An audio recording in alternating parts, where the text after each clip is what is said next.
The final step that we need to do before we can press this collar and lapel is to hand baste the edge of the collar and of the lapel down the front, just using some thread.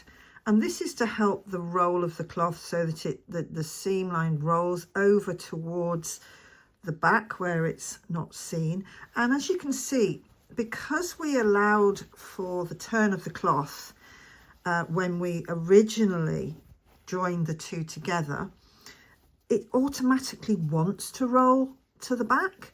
So you can see that you can actually see the seam line, and you can see part of the front of the collar there. So this is the back of the jacket here, and I've already started to do my hand basting.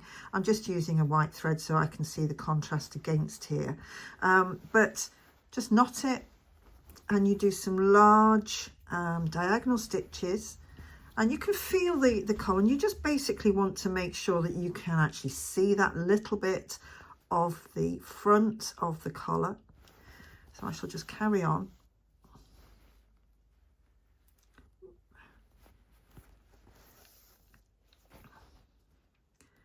Now I can actually do just a simple thread through. You get smaller stitches if you do that, but that's fine. It's the most side of the stitch should be on this side, because it's bringing the thread, the material towards the back.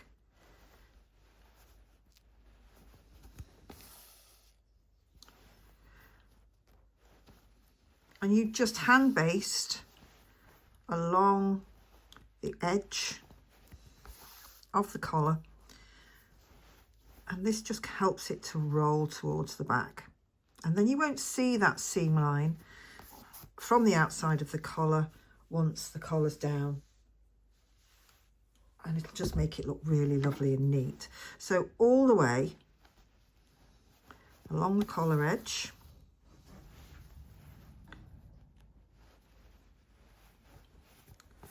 to the point. This is where we had that little pin tuck in the back here, and again that helps to bring that side of the fabric over towards the back.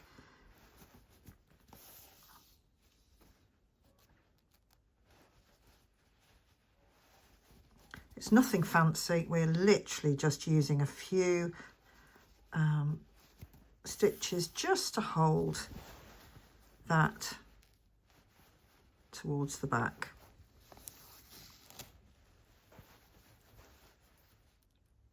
And there.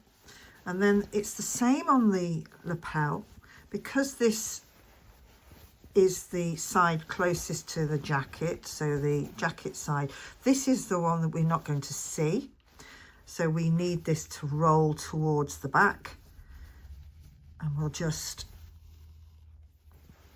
help that along with our basting stitches.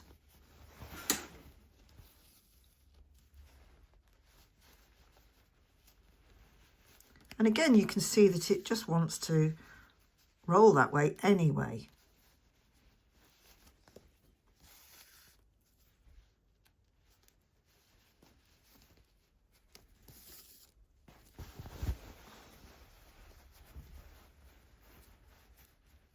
We're just helping it along. This really will make a difference when you press, because you won't be having to think at all about making sure that it rolls to the back. You'll just be pressing over these stitches.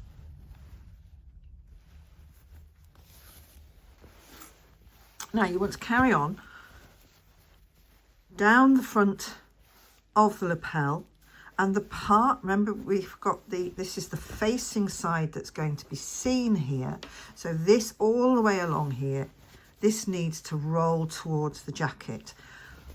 But when we get to the bottom where we graded the seam allowances here, remember that it's now the jacket side that is going to be seen. sorry, the jacket side that's going to be seen from the outside. So you need to, at that point where you've got the notch, now you need to make sure that that material rolls towards the facing so that you then don't see that seam along there. I'll show you what that looks like in a moment once I've got to that point, and I'll show you then the roll to the other side.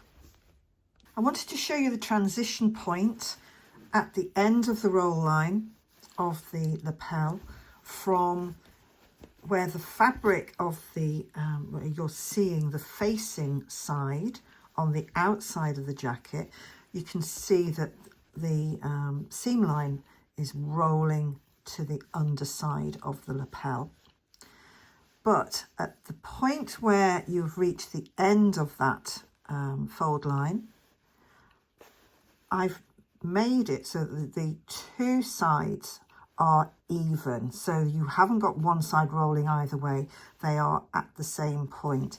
But below that point, I've now got the fabric rolling towards the lapel, as you can see. So from this side here, you can see the seam because the fabric is rolling this way, but underneath this point here, you can't see that seam because it's now rolling that way.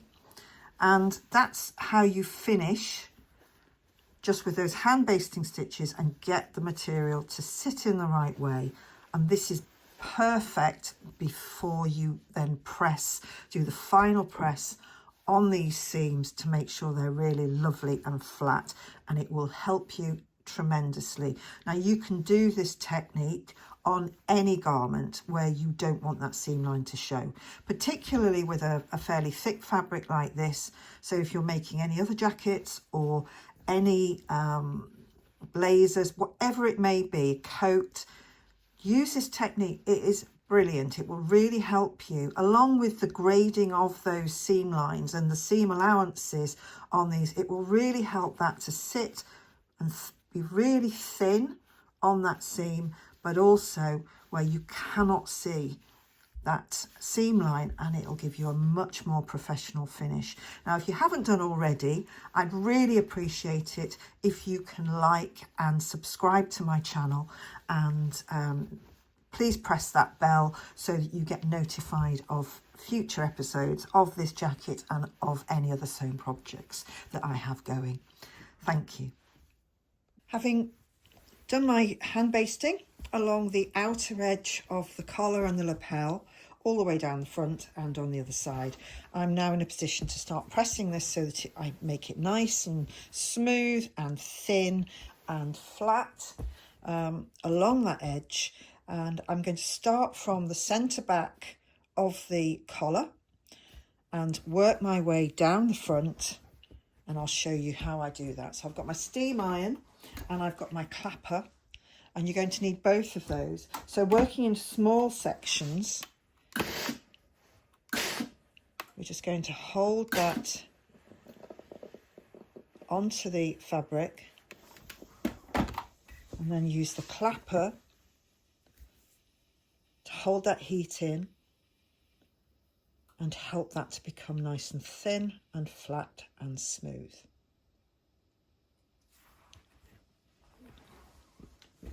And you want to work your way and repeat that step, and if necessary, do the whole thing all over again.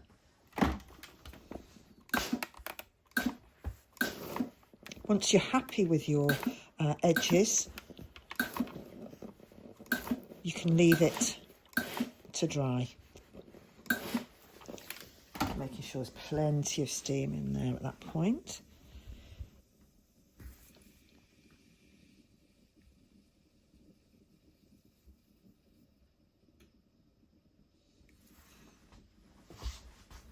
So that's a nice thin edge now that we've got there on that part of the collar. Compare that with the other side that hasn't been pressed. You'll see it's much thinner. But like I said, it can get thinner still if you just repeat that process. But I'm going to carry on I'm going to go around this point on the lapel.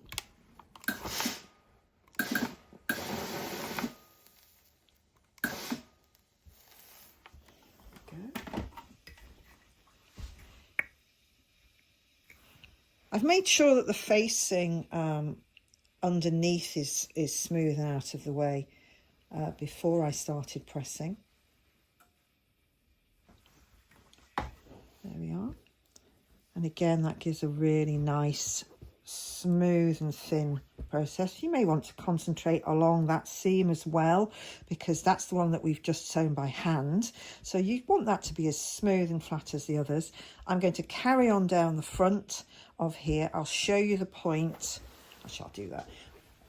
When I get to the point where the fold line transitions, so that we now, rather than having the seam line coming this way, we're going to have it going that way. Then I'll turn the fabric and I'll work from this side. So that's what I'm going to do, and I'll show you what that all looks like once it's finished. I've smoothed down the lapels and the collar into the position that they're going to sit now that it's been fully pressed along those edges, and these edges are really nice and smooth and thin and sit very flat and very nicely on the jacket. Now you'll notice I've put some pins in, and what I'm doing here is I'm just making sure that this roll here is actually on the roll line. So I've checked on the inside against that stitching line, that the hand stitching line that I had, and I've just pinned those in place, because the next thing I'm actually going to do is I'm going to hand baste again, but I'm going to hand baste this roll line here, so that that all stays together and will stay firm. And if you see round the neck, it's all beautifully flat. It hides the seam line. It's all in place, and I just need to again secure that roll line down the front on this side here. I've got the same pins, and that will finish that whole lapel collar unit so that it sits really nice and flat. And that's what I'm going to do next. So here we are, we're doing the tailor basting around the roll of the collar, and I've started in the centre back, and I'm just doing small tailor tacks, tailor basting on both sides, and I'm going through all of the layers with my needle. So I'm just going from one side to the other.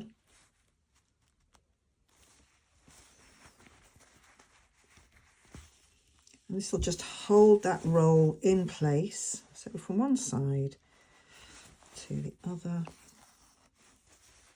all through the layers. And I'm just going to repeat this down the front of the lapel, and then I'll do the same again on the other side of the collar and the other side of the lapel.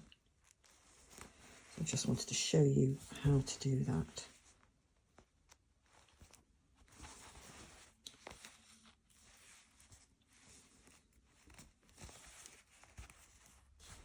And so on. The final thing that I need to do, now that I have basted around the fold line of the neck and lapel, is I need to just loosely